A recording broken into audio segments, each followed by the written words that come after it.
Hello again. Welcome to another Google Hangouts. This is A&P2, Chapter 16, Lymphatic System and Immunity. My name is Colin Cairns, and I'm a tutor at Baker College of Auburn Hills Learning Center. I will shortly pull up a PowerPoint.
We're going to talk about introduction of the lymphatic system. It's a vast collection of cells and biochemicals that travel in lymphatic vessels. It's a network of vessels that assist in circulating fluids, closely associated with the cardiovascular system. One of the main functions is transporting excess fluid away from the interstitial spaces. It also transports fluid to the bloodstream and fast to the bloodstream, and also helps defend the body against diseases. This slide shows a diagram of lymphatic pathways. As you see, there's lymphatic capillaries. Lymph travels to nodes and then into vessels. And from there, it can travel into the pulmonary capillary network and through the heart and then into the systemic capillary network. Excess fluid will go into the lymphatic capillaries and be transported to lymph nodes. And the process is continuous through the system. And here's another slide of lymphatic capillaries showing the tissue cells adjacent, the excess fluid into the lymphatic vessels.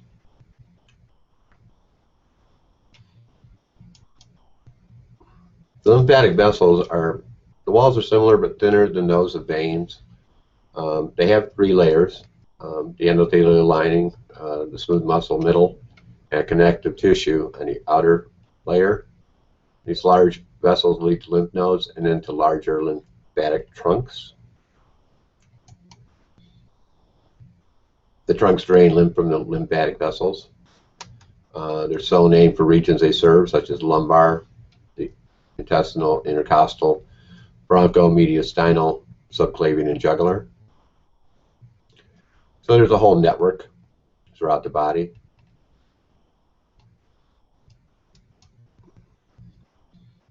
And this is showing some of the areas drained. The area of the right side of the head, the upper torso and right arm is drained by the right lymphatic duct. And on this side, showing axillary lymph nodes, the lymphatics of the mammary gland, the connection of the right lymphatic duct and the internal jugular and right subclavian vein. So a lymphatic capillary connects to an afferent lymphatic vessel and then to a lymph node, to an efferent lymphatic vessel, and then to the lymphatic trunk, collecting duct, and then to subclavian vein. So some of the questions you ask are, what is the overall function of the lymphatic system? And can you identify the various nodes throughout the body? So lymph is essentially a tissue fluid that has entered a lymphatic capillary. Lymph formation depends on tissue fluid formation. The capillary blood pressure filters water and small molecules from the plasma. The resulting fluid is much the same as plasma and contains water and dissolved substances, contains smaller proteins which create plasma colloid osmotic pressure. Filtration normally exceeds reabsorption, so you have an excess of tissue fluid. So this increases the tissue fluid hydrostatic pressure within the spaces, forcing fluid into lymphatic capillaries, forming lymph. This process prevents accumulation of excess tissue fluid or edema. So that's the whole idea of going the wrong way.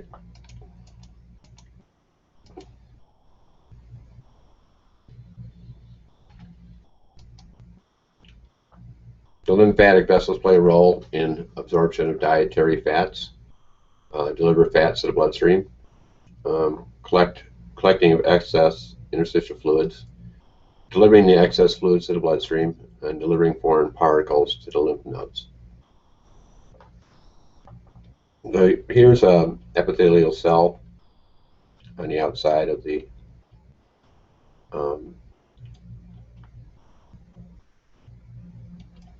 tissue. The tissue fluid comes out, and it shows the flow of the lymph out of the tissue spaces. So the hydrostatic pressure of the tissue fluid drives the lymph into the lymphatic capillaries, and muscle activity influences the movement of lymph through the lymphatic vessels via the action of skeletal muscles, respiratory movements, the breathing, smooth muscle in the large lymphatic vessels, and there's valves in the lymphatic vessels. Another picture of lymph flow.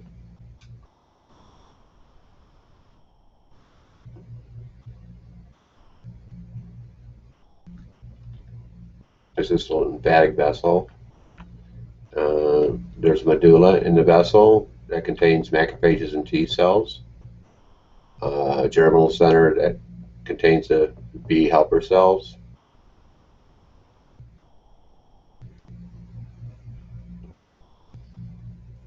And a subcapsule that contains macrophages and B cells. Sometimes you get obstruction of a lymph movement. What we're looking at here is a obstructed lymph node.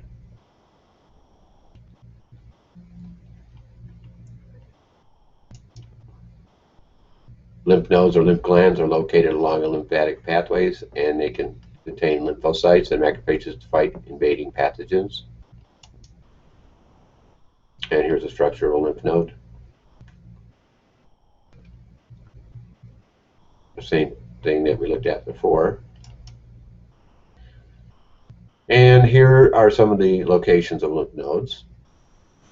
They're found in groups or chains along the paths of the larger lymphatic vessels.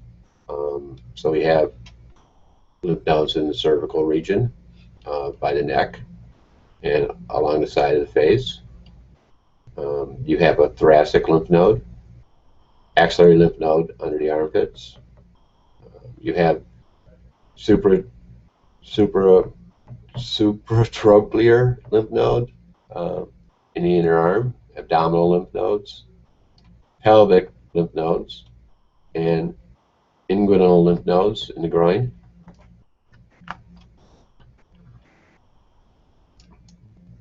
Lymph nodes have two primary functions. They filter potentially harmful particles from the lymph. They act with immune surveillance provided by macrophages and lymphocytes. And along with the red bone marrow, the lymph nodes are centers for lymphocyte production.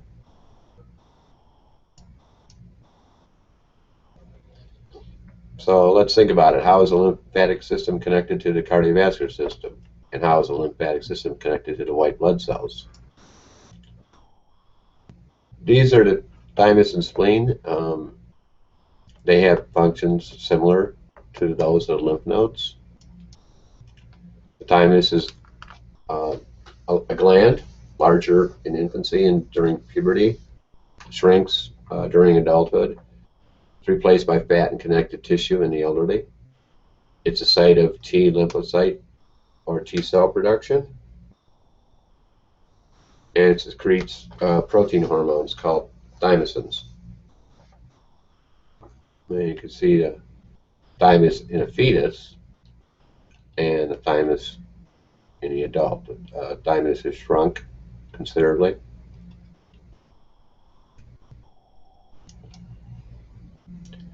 And here's another picture of the thymus, the location.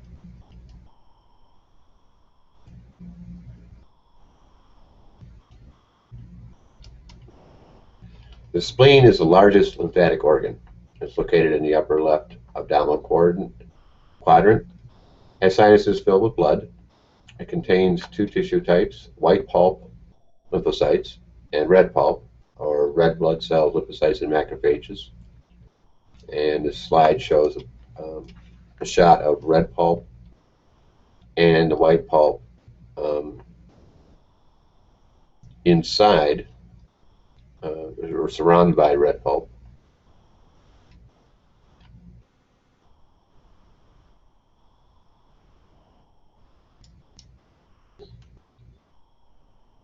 So let's take a look at the major organs of the lymphatic system and what they do. The lymph nodes filter foreign particles and debris. They produce and house lymphocytes that destroy foreign particles in lymph. They house macrophages that engulf and destroy foreign particles and cellular debris carried in the lymph.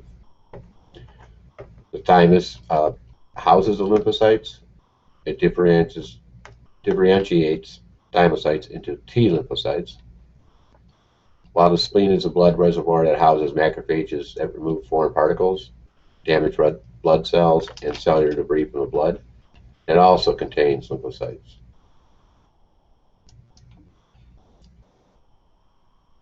The body defends itself against infection in multiple ways. If there's a multiplication of a pathogen in the body, that might cause an infection. Pathogens can be classified into disease-causing agents, such as bacteria, viruses, complex microorganisms, and spores of multicellular organisms. So the body can prevent the entry of pathogens or destroy them with defense mechanisms. We have innate defenses. These are general defenses. They protect against many pathogens. And we have adaptive defenses. This is known as immunity. Some is specific and precise, targeting specific antigens. The targeting is carried out by lymphocytes.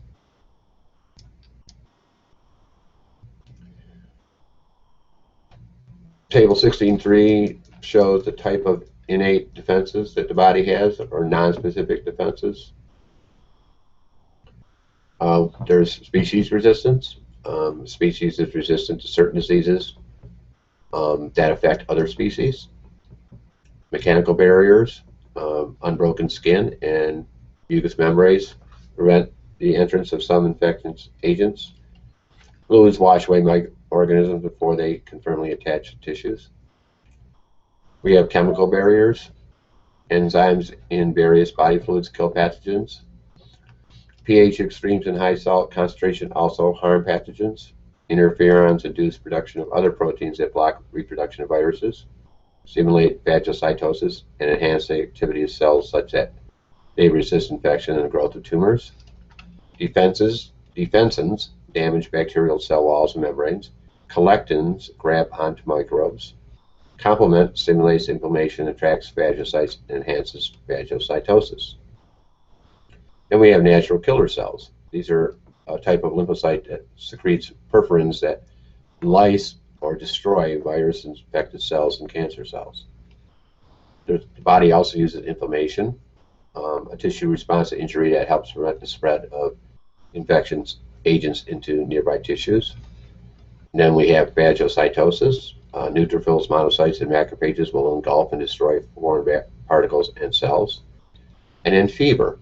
Elevated temperature will inhibit microbial growth and increases phagocytosis, phagocytic activity. So when you talk about species resistance, it's a given type of organism or species that develops the diseases unique to it. The skin and mucous membranes create mechanical barriers.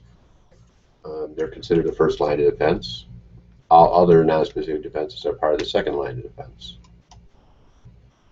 Chemical barriers, we have enzymes in the body fluids that provide a chemical barrier to pathogen, and these might include interferons that stimulate phagocytosis.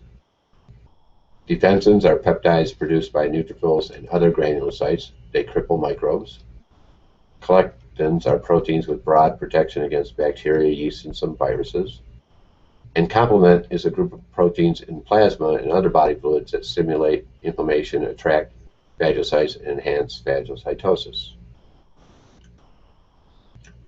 Let's look at an animation of the antiviral activity of interferon.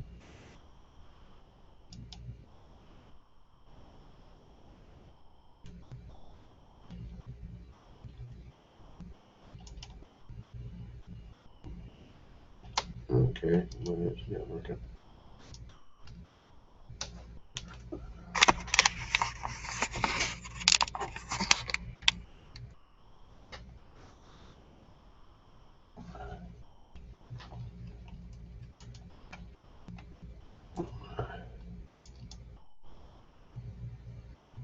Not getting anything here.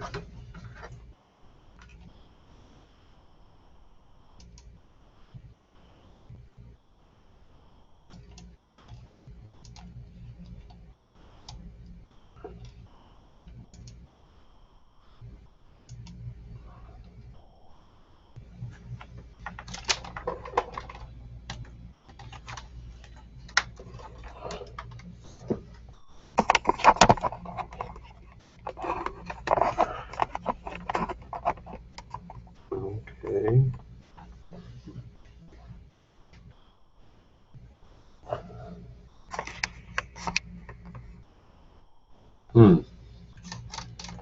Okay, for some reason I'm not getting anything on this.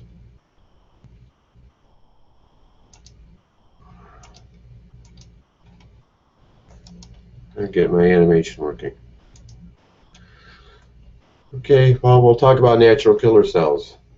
These are a small population of lymphocytes defending against viruses and cancer by secreting cytolytic substances called perforins that destroy the infected cell. Natural killer cells may also enhance inflammation. Inflammation produces local redness, swelling, heat, and pain. This table 16.2 summarizes the process.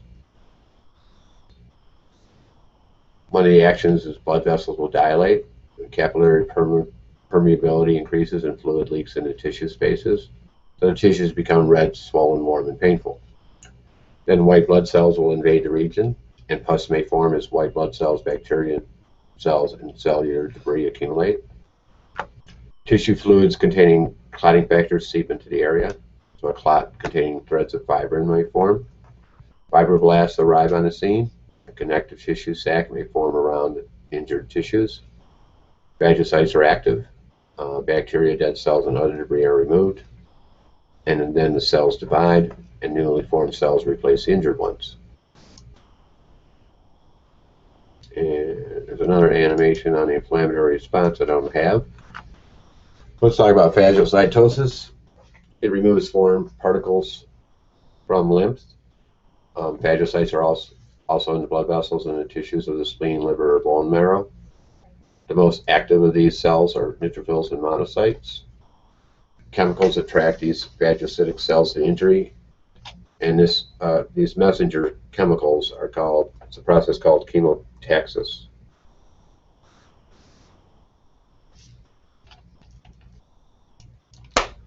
And let's try this animation. And that one doesn't work. For some reason. This works.